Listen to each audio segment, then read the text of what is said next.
ayan, maituturo tayo sa inyo ngayon mga tugang ko. Yan ay kung paano magkaroon kayo ng Netflix na walang bayad. Wherein mapapanood nyo yung mga favorite na series ninyo. Sundan lamang ang aking mga sinasabi. Punta lang kayo sa ating Google Chrome. Open. Then, wait. Ayan. I-type nyo lang ang Netflix APK MOD or ilalagay ko na lang yung description or yung direktang link sa aking video. Okay, eto siya. Ito yung i-click nyo. Pak. Ayan. So, pag nabuksan nyo na yung link na yan, scroll down. Walang katapusang scroll down. And then, ayan. Nakikita nyo siya, may dalawa siyang option na APK Chenis. I-click nyo itong pangalawa. Ayan, may lalabas na APK 12M. I-click nyo siya. Ayan. Pag na-click nyo, may i-click pa tayo dyan. Your link is almost ready. Ayan, nandyan na siya. I-click nyo itong download 12M. Ching.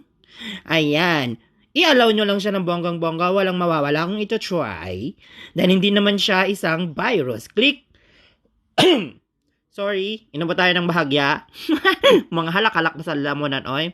So, after nun, ayan, open nyo na siya. Since na-install ko na siya, ang kalalabasan niyan ay ganito. Ayan. Eto na siya, Netflix by APK Modi. Click nyo lang ng bonggang-bongga. Ayan. Meron na kayong Netflix, walang registration, walang kahirap-hirap. Lahat ng mga gusto nyo mapanood na series, nandyan. Example, na gumagana. Kasi hinahanap ko, actually meron ako Netflix, kaso, dun sa Netflix ko, na binabayaran ko every month, wala siya ng The Walking Dead. Dito meron siya. So, it's try natin ang The Walking Dead. The Walking Dead. Ayan. Walking Dead 2010. O, ayan, diba? Season 1, Season 2. Try natin ang, mag-try lang tayo ng isa kung talagang gumagana nga, no? Kung nagpi-play yung video. Ayan. H key, clack, play. Try. Try natin ang bonggang-bongga, no? Oy, mag-play ka naman, oy. Pinapahiya mo ba ako, oy? May na lang may na yung internet ko. So, asan na? Ayan, nag-play siya ng bonggang-bongga. Ayan. So, ayan guys, nag-play siya. Malinaw and everything.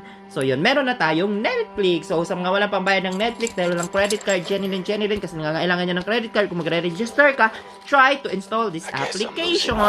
Thank you so much. La, asan na yun?